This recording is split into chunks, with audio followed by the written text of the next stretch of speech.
Assalamualaikum warahmatullahi wabarakatuh. Ibu, Bapak, saudara-saudara yang saya hormati, ulasan malam ini akan membahas soal yang terkait dengan apa yang disebut neraca pembayaran Indonesia, balance of payment tahun 2022 yang beberapa hari lalu diumumkan dokumennya. Dokumen itu berupa laporan sekitar 40 halaman tentang kondisi neraca pembayaran oleh Bank Indonesia untuk kondisi tahun 2022. Itu diumumkan pada tanggal 20 Februari. Apa yang dimaksud dengan neraca pembayaran Indonesia atau balance of payment itu adalah dokumen berisi data-data laporan tentang transaksi antara penduduk Indonesia dengan penduduk asing dilihat dari sudut pandang Indonesia. Saya ulangi ya, penduduk Indonesia dengan penduduk asing. Penduduk itu ya bisa perusahaan swasta, bisa badan hukum di Indonesia apapun lembaga, bisa pemerintah, bisa rakyat, perorangan. Jadi disebut penduduk kan. Asing ya yang di luar penduduk. Nah, itu bersifat bisa menerima itu berupanya cadangan devisa ya, berupa devisa, berupa mata uang asing. Umpama penduduk Indonesia menjual barang atau ekspor. Umpama jasa penduduk Indonesia itu dipakai oleh asing dan sebaliknya. Nah, dicatat semua. Nah, itu rekap catatannya tiap 3 bulan, tiap triwulan dilaporkan Bank Indonesia. Nah, untuk kali ini karena sudah setahun berlalu, 1 Januari sampai 30 Desember dilaporkanlah. Kurang lebih semacam itu. Kalau sifatnya surplus, neraca pembayaran surplus artinya menerima lebih banyak daripada membayar. Menerima, kalau ekspor kan terima, kalau impor membayar, kurang lebih begitu untuk barang. Nah itu menambah posisi cadangan devisa di akhir tahun. Jadi kalau disederhanakan, laporannya neraca pembayaran Indonesia, NPI, balance of payment, itu hasil akhirnya adalah isi dompet negara ya lain dengan pemerintah nih, bertambah atau berkurang. Nah isi dompet itu adalah cadangan devisa, mata uang asing yang hard currency, mata uang asing yang keras ditambah emas. Nah, mari kita lihat apa yang dikatakan dilaporkan oleh Bank Indonesia tahun 2022 yang sudah berjalan lalu. Nah, di slide-nya Mas Tommy. Itu terdapat surplus di slide berikut ya. Paling bawah itu sebesar 3.999,46 juta, berarti hampir 4 miliar ya, kurang 4 miliar. Jadi isi dompet negara Indonesia bertambah 4 miliar selama tahun 2024. Nah, yang kotak-kotak lain itu untuk menunjukkan perkembangan setiap 3 bulan, triwulan. Selama 3 bulan itu bagaimana? Nah, ini setahun. Nah, neraca pembayaran Indonesia itu mencatat, pada dasarnya mencatat 3 kelompok besar transaksi, yaitu transaksi berjalan, transaksi modal, dan transaksi finansial. Tetapi karena transaksi modal kecil itu biasanya tidak dianalisis. 2 yang besar yaitu transaksi berjalan dengan transaksi finansial.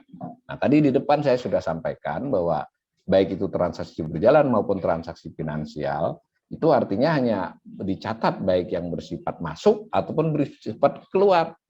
Sekali lagi ini uang ya, uang devisa, masuk atau keluar. Nah, si transaksi berjalan yang paling sering menjadi analisis itu dikelompokkan menjadi 4 kelompok barang dan jasa. 1 barang saja ya, tidak jasa. Yang kedua jasa-jasa B itu. Yang C disebut pendapatan primer, nanti kita jelaskan. Yang D pendapatan sekunder. Nah, transaksi finansial tidak diberi rinciannya di sini biar ringkas. Tapi sederhananya ya kan ada investasi langsung, ada investasi portofolio, ada investasi lainnya. Nah, di benak kita tabel ini harus terbayangkan keluar masuk ya. Jadi 2 sisi gitu. Nah, tadi sudah kita katakan di kanan itu secara keseluruhan negara Indonesia di tahun 2022 surplus neraca pembayarannya sebanyak 4 miliar. Nah, kalau dilihat rinciannya dalam hal nomor 1, transaksi berjalan yang tanda biru di atas itu, surplus sebesar 13,22 miliar, itu 13.216 juta. 13,22 miliar. Nah, khusus transaksi modal yang 2 Romawi, transaksi finansial modal karena kecil 60 juta saja, itu minus. Berarti kan banyak membayar dibandingkan menerima. Transaksi finansial ya, 8,9 miliar. Nah, totalnya NPI. Nah, transaksi berjalan itu terdiri dari barang. Barang berarti kan ekspor dan impor barang. Nah, itu di situ tampak kita banyak ekspor sehingga menerima, dicatat menerima di neraca pembayaran, menerima duit pembayarannya 62,68 miliar dolar. Tapi kita itu netonya sudah ekspor dikurangi impor sudah, jadi keseluruhan. Begitu juga jasa-jasa, kan ada jasa pengangkutan, ada jasa penumpang, ada jasa travel, ada jasa manajemen, ada macam-macam lah, ada jasa manufaktur, nanti kita jelaskan. Nah, lalu yang C, jasa-jasa ini kita minus. Minus itu artinya jasa-jasa penduduk Indonesia yang harus bayar karena memakai jasa pihak asing lebih besar dibandingkan jasa-jasa penduduk Indonesia yang dipakai pihak asing. Kalau yang A tadi barang, nah kita lebih banyak menjual dibandingkan membeli, ekspor lebih tinggi daripada impor, surplus neraca perdagangan barang. Kalau neraca perdagangan jasa-jasa, kita minus. Nah, sedangkan yang C, yang pendapatan primer, nanti ini masing-masing akan kita ulas lagi, tapi ini resumenya. Pendapatan primer itu terkait dengan jasa imbal hasil atas faktor produksi ya, terutama sekali faktor produksi modal. Jadi orang asing kan investasi nih, baik dia investasi foreign direct investment, investasi langsung, membuat pabrik kah, mengelola, membeli perusahaan kah, atau kurang lebih begitu. Lalu ada yang bersifat portofolio, investasi portofolio. Dia beli saham dengan obligasi korporasi di Indonesia atau beli surat berharga negara pemerintah Indonesia. Nah, itu dicatat di pendapatan primer, nilainya yang dicatat. Selama setahun ya, selama 1 tahun, bukan kondisinya. Kondisi itu kan beda, misalnya aset itu kan artinya kekayaan seseorang bisa 10 miliar, tapi gajinya mungkin 100 juta sebulan, itu bedanya. Ini neraca pembayaran ini mencatat yang arus, yang gaji tadi lah. Nah, pendapatan primer ini kita membayar atas modal asing yang ada di Indonesia, tapi jangan lupa penduduk Indonesia yang berinvestasi di luar juga tidak sedikit, maka menerima imbalan atas investasinya tersebut. Jadi pendapatan primer ini bukan mencatat penanaman modal keluar atau masuk, tapi mencatat imbal jasa atas modal. Jadi dari keuntungan kah, bunga kah, dua lah yang terutama bunga. Nah, apa kondisinya di tahun 2022? C ya, yang kuning itu. Nah, kondisinya adalah minus 35,78 miliar.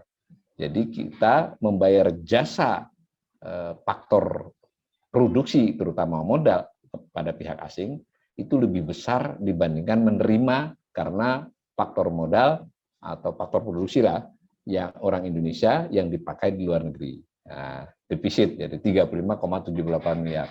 Balik ke atas tadi kan kalau barang kita banyak mengekspor.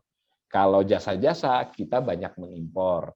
Ini jasa-jasa di luar jasa primer. Primer ini kan tadi keuntungan dan bunga misalnya. Nah, yang di primer kita minus 35. Lalu ada juga yang di pendapatan sekunder. Pendapatan sekunder ini bisa disebut relatif satu arah. Misal TKI mengirim duitnya remitansi. Dan jangan lupa tenaga kerja asing juga mengirim remitansinya keluar. Itu selisihnya. Lebih banyak TKI yang ngirim ke Indonesia dibandingkan tenaga kerja asing yang mengirim keluar. Nilainya 6,36 miliar itu, 6.357 juta.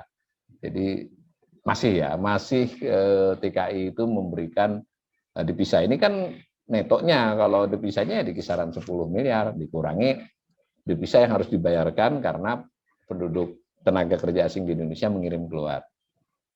Nah, itu transaksi berjalan. Sementara transaksi finansial itu tadi ada investasi asing masuk, lalu ada investasi orang Indonesia keluar. Tapi malam ini kita tidak bicara transaksi finansial. Kita hanya bicara dua hal, yaitu jasa-jasa yang 1B, lalu dengan yang C, jadi 1B dan C. Nah, dari tabel ini kita keseluruhan neraca itu surplus 4 miliar. Dipotong lagi bagian dari neraca itu, jadi ada dua neraca besar di dalam neraca tadi, dua kelompok besar. Transaksi berjalan kita masih surplus, tapi transaksi finansial kita minus, artinya lebih banyak keluarnya. Nah, rinciannya mari kita lihat. Nah, itu dulu. Nah, maka saya ingin mengatakan bahwa neraca pembayaran Indonesia secara keseluruhan di tahun 2022 ini memang cukup baik ya, tapi kita berikan juga kritik atas detailnya. Nah, ini gambar yang tadi 3,3999 juta atau 4 miliar itu adalah grafik yang paling kanan. Itu saya sambung berapa tahun itu. Dari tahun 1982 Anda lihat di slide itu.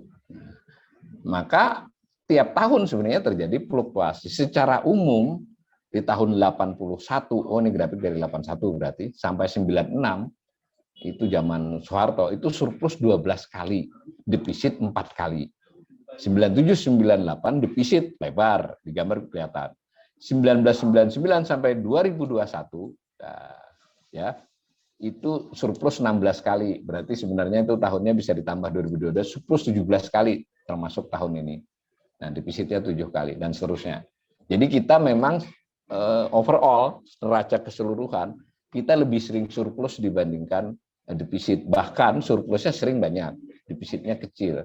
Artinya tiap tahun Indonesia itu lebih bersifat menerima cadangan devisa daripada mengeluarkan cadangan devisa. Ini tergambar juga dari slide berikut. Nah, ini kan catatan transaksinya. Nah, yang berikut ini duit di dompetnya. Kan terakumulasi nih. Kalau misal saya punya gaji, ya penghasilan sebulan misalnya 20 juta, itu kan 20 juta setahun berarti 20 kali 12 itu 240 juta. Tercatat kan 240 juta di neraca. Tetapi kan saya juga melakukan berbagai pengeluaran. Nah, isi di dompet itu kan akumulasi. Berapa akumulasinya? Jadi karena saya tiap bulan dapat, dikurangi dengan pengeluaran seterusnya, ternyata di dompet saya, dompet ini tentu bisa diterjemahkan sebagai misalnya tabungan di bank, nggak masalah. Ternyata saya misalnya punya tabungan sekitar 75 juta, atau kurang lebih begitu ya. Nah, ini negara Indonesia juga begitu.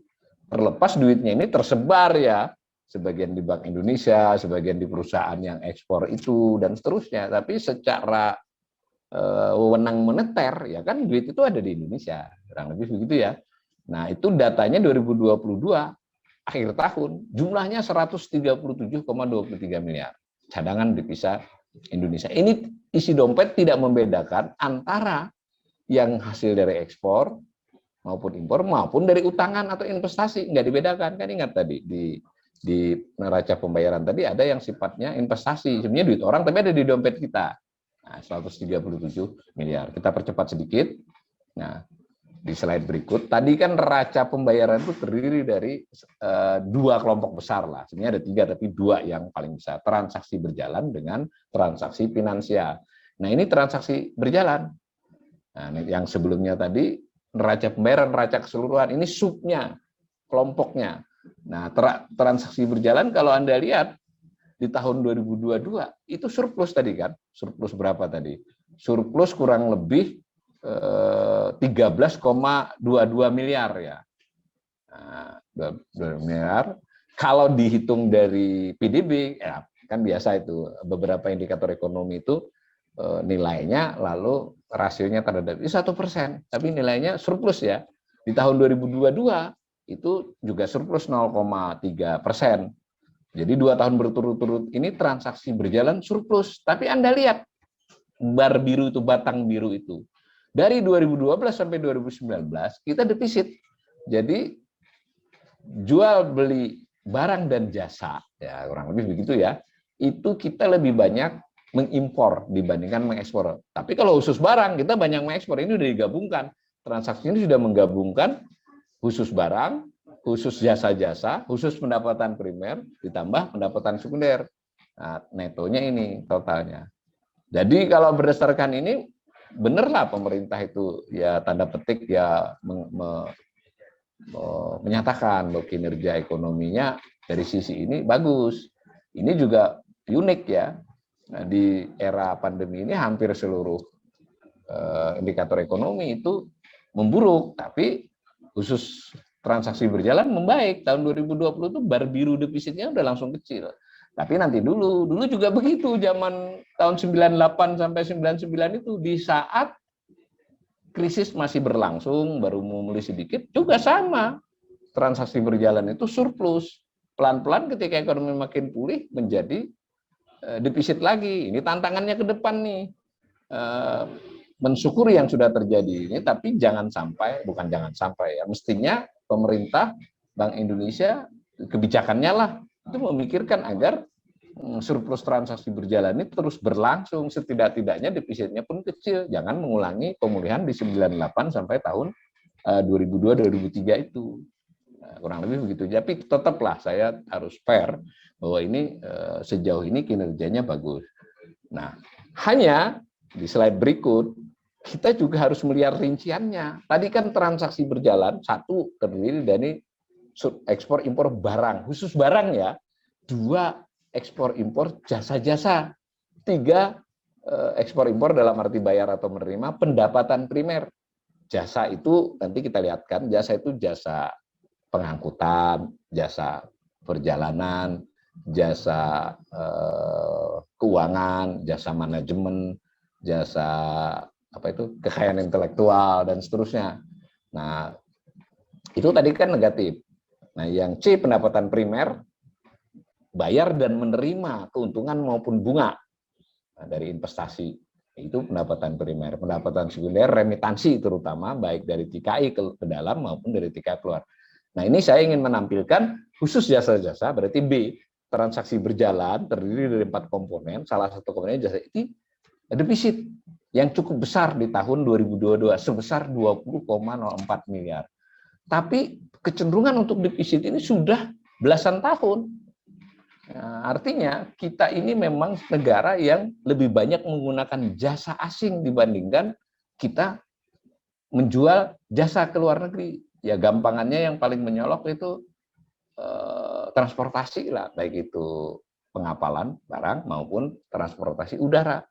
Jadi kita masih lebih penduduk Indonesia yang makai. Nah, kita ekspor meningkat, tetapi ekspor tersebut sebagian besar, untuk tidak mengatakan seluruhnya, menggunakan pengapalan milik asing. Nah, kan jadi di neraca barangnya dia positif, tapi di neraca jasa-jasanya ya ada faktor membayar. Nah, di situ saya tulis yang biru itu menunjukkan ekspor. Jadi kita juga kan kita juga punya Garuda, kita juga punya transportasi milik kita yang ini juga kita terutama misalnya traveling ya, jasa wisata kita kan ada orang masuk juga, kita juga bayar ketika umroh, bukan pesawatnya ya tapi di sananya dan sebagainya.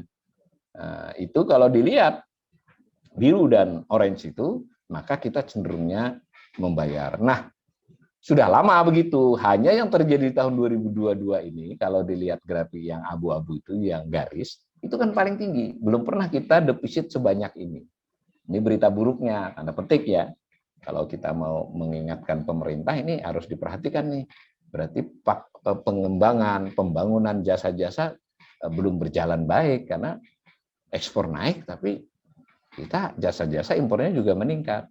Ini gambarnya. Nah, jasa itu jasa, maaf. Yang satu lagi tadi kita kan mau mengulas dua tuh, pendapatan primer. Nah, jadi transaksi berjalan, mudah-mudahan nggak bosan ya, terdiri dari barang, B jasa-jasa, 3 pendapatan primer. Kita lebih banyak membayar. Ya masuk akal ya, orang beli SBN ya berarti bunganya kan dibayar ke dia. Orang investasi, direct investment, punya perusahaan di Indonesia, ya keuntungannya, ya sebagian keuntungannya dan itu rutin, itu harus terbang ke luar negeri. Di saat yang bersamaan beberapa orang kaya di Indonesia mungkin investasi di Vietnam, bahkan di Thailand, bahkan di Amerika ya. Itu kita dapat masuk. Itu. Begitu juga jangan dikira hanya orang asing beli SBN kita, orang Indonesia ada yang beli. surat berharga SBN bahkan negara ya, bond yang pemerintah daerah atau bondnya Amerika ada, ya kan dapat bunga juga dari itu. Itu ditunjukkan oleh gambar biru. Nah, yang orange gambar kita membayar. Nah, masuk akal ya, kita memang lebih banyak membayar. Dari dulu kita juga defisit, tetapi di tahun 2022 ini tertinggi sepanjang sejarah. Sama tadi dengan jasa-jasa. Kita defisitnya mencapai 35,78 miliar di tahun 2022. Itu dulu kita pegang. Nah, di slide berikut saya hanya meresume dari dua uraian itu tadi. Nah, kalau saya gambar, yang jasa-jasa yang biru, tapi khusus impornya. Yang di atas tadi kan sudah memperhitungkan penerimaan dan ini khusus membayar. Betapa kita membayar itu mencapai sekitar 44 miliar di tahun 2022. 44 miliar dolar loh ya. Silahkan dikalikan sendiri berapa itu. Yang biru. Nah, sementara kita juga harus bayar tadi, bayar bunga, bayar keuntungan yang orange terhadap modal asing yang ada di Indonesia. Ini imbal jasanya, bukan modalnya. Nah, kebayang nggak kalau misalnya ini terutama yang biru lah, kalau yang kuning ini ya implikasi dari kita mengundang modal asing masuk rame-rame ke sini ya kita bayar terus jasa. Tapi yang biru itu adalah terkait dengan jasa-jasa, seandainya pembangunan ya sebutlah kayak isu tol laut atau apapun diperbaiki juga kemajuan teknologi, kita jasa pembayaran terhadap teknologi informasi itu bisa diperbaiki, ya yang biru ini bisa jadi negatifnya berkurang ke depan, atau bahkan bisa kita jadi negara pengekspor jasa, bisa. Nah, lalu di slide berikut saya juga beri contoh di antara pendapatan primer tadi, ya, di antara pendapatan primer tadi ada kelompok ini pendapatan investasi portofolio. Portofolio itu adalah investasi yang bersifat sementara lah kalau secara teoritis, secara definisinya. Bisa saham, bisa obligasi, bisa surat berharga negara, kurang lebih begitu. Tapi dengan maksud tidak mencampuri manajemen. Jadi kalau pihak asing menguasai saham satu perusahaan dengan maksud ikut dalam manajemen, masuknya investasi langsung. Nah, kalau ini khusus investasi portofolio, terutama dalam konteks kekinian ini banyakkan berbentuk surat berharga negara. Juga berbentuk mungkin obligasi membeli atau memegang obligasi BUMN. Nah, seperti yang lagi ribut-ribut ini, BUMN Waskita Karya tidak bisa membayar kewajiban yang sudah jatuh tempo. Itu kan antara lain itu. Nah, ini gambarnya begini, penerimaan yang biru ya. Saya ulangi sekali lagi, orang Indonesia ada yang punya investasi di luar negeri. Nah, yang orange adalah investasi di dalam, dibayar imbal hasilnya. Ini bukan arus penanaman modal, tapi arus balas jasanya, khusus pendapatan investasi. Nah, kalau pendapatan primer terdiri dari macam-macam tadi, ini hasilnya portofolio, satu bagiannya. 10,41 miliar dolar selama tahun 2022. Nah, kemudian kita coba lagi breakdown sebagiannya tentang jasa ini. Jadi saya mungkin mengulangi lagi, yang saya soroti dari neraca pembayaran adalah dua kelompok jasa. Satu yang disebut dengan neraca jasa-jasa, itu benar-benar jasa yang real. Yang satu lagi adalah jasa terkait pembayaran terhadap imbal hasil modal asing yang ada di Indonesia. Nah, di slide berikut, Mas Tommy, itu neraca pembayaran di tabelnya itu mengelompokkan si jasa-jasa tadi terdalam 12 kategori. Nah, pada tahun 2022 di slide berikut itu dari 12 jenis jasa itu 8 kelompok jasa itu defisit. Yang terbanyak defisitnya adalah jasa transportasi. Make ya, masuk akal ya. Karena itu antara lain adalah jasa transportasi barang, pengiriman barang. Jadi memang kebanyakan pengiriman barang, pada jasa pengiriman barang itu adalah milik asing. Lalu yang juga sebesar 8,23 miliar. Nah, belum jalan ya slide-nya. Ya, sedangkan berikutnya lagi yang defisit dari 12 itu 8 yang defisit. Ini yang saya sebut yang besar-besar ada berapa ini? 1, 2, 3, 4, 5 ini yang besar. Jasa bisnis lainnya itu 20,04. Nah, lalu jasa telekomunikasi, komputer dan informasi 3,35 miliar. Asuransi dan dana pensiun 1,9. Ini ini yang berikut tadi, yang satu tadi, yang kalimat dulu aja Mas. Nah, itu yang saya tulis di sini sudah bersifat neto ya, karena kita juga ada penerima, nggak hanya membayar. Nah, dua dari jenis jasa yang nanti kita harus soroti, yaitu jasa bisnis lainnya dan jasa telekomunikasi komputer dan informasi. Jasa bisnis lainnya ini broker komoditas, dealer, agen komisi perdagangan, hukum, akuntansi, komisinya ya. Coba, artinya jasa ini kita tidak berkembang. Nah, bukan tidak berkembang ya, mungkin perkembangannya lambat sehingga kita memakai jasa asing. Nah, kemudian terkait dengan apa tadi telekomunikasi, komputer dan informasi, pemakaiannya, penggunaannya meningkat, tetapi kita masih lebih banyak memakai jasa asing. Padahal generasi muda Indonesia atau generasi pokoknya yang penduduk Indonesia kan yang kreatif dalam hal ini banyak, tapi mungkin bagaimanapun secara totally kita banyak membayar. Nah, mari kita lihat contoh ini satu-satu, beberapa aja. Misal transportasi ini. Sebelum ini yang transportasi sebelumnya Mas Tommy. Nah, ini transportasi itu. Yang biru itu kita menerima atas pemakaian jasa transportasi milik Indonesia. Yang orange adalah balas jasa atas pemakaian transportasi oleh Indonesia. Contoh ekstrimnya ya adalah ekspor impor barang, nah kita pakai transportasi asing.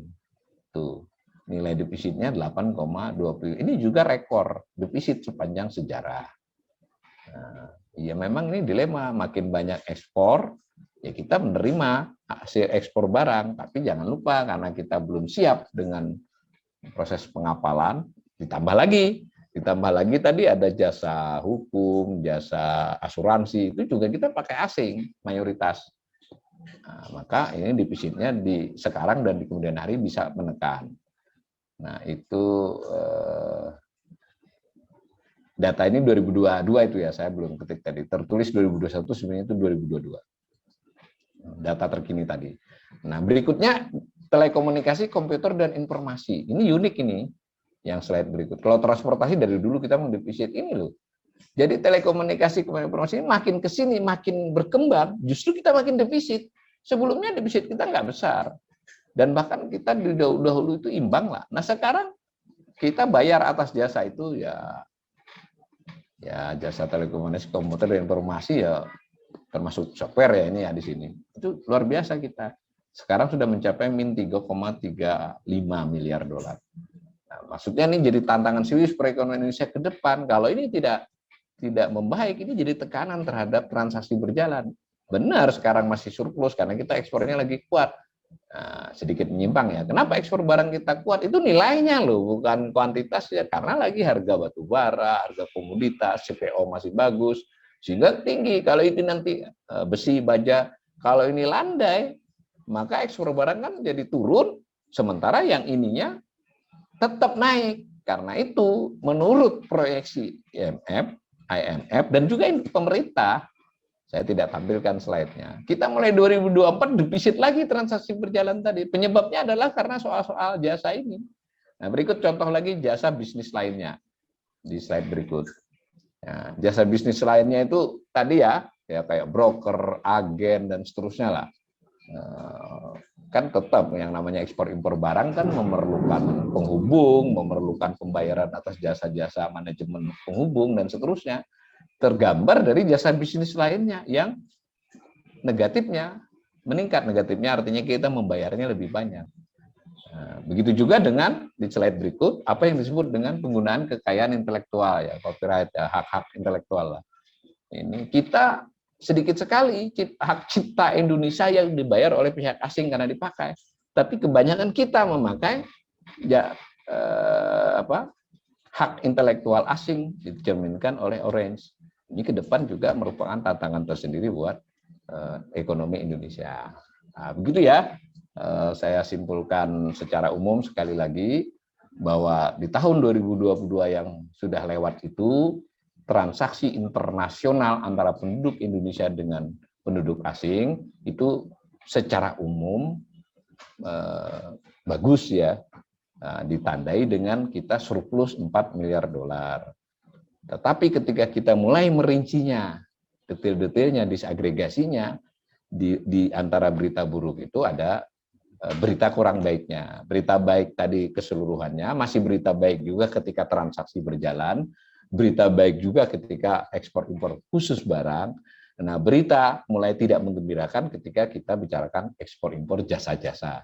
Rincian jasa-jasanya seperti tadi, jasa transportasi, jasa telekomunikasi komputer, kemudian jasa apa tadi, bisnis lainnya, kemudian jasa kekayaan intelektual, dan seterusnya. Begitu juga berita yang tidak menggembirakan dan bahkan mungkin jadi ancaman ke depan adalah makin besarnya kita harus membayar jasa atas modal asing yang ada di Indonesia, baik berupa bunga maupun keuntungan. Nah, secara keseluruhan, bukan saya nih, IMF sudah memproyeksikan nanti makin pulih ekonomi Indonesia, transaksi berjalannya kembali defisit. Nah, jadi terulang kembali kejadian di tahun 98 sampai 2002-2003 itu. Nah, begitu juga dengan bahkan neraca pembayaran keseluruhan. Bisa jadi surplusnya tidak lagi sebesar yang sudah lewat-lewat.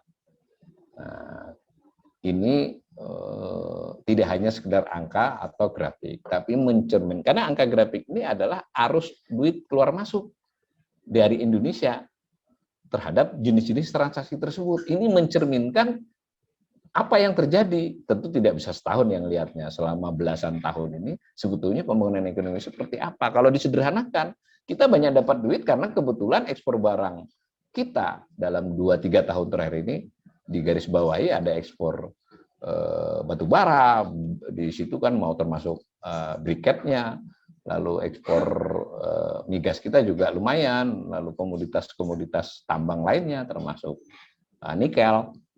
Lalu di sisi lain juga kita lagi bagus logam dasar, ya industri logam dasar kita, lalu besi baja, dan ya kuantitasnya sebetulnya tidak melonjak, hanya naik sedikit, tapi harga internasionalnya lagi tinggi, maka kita jadi gede gitu ya.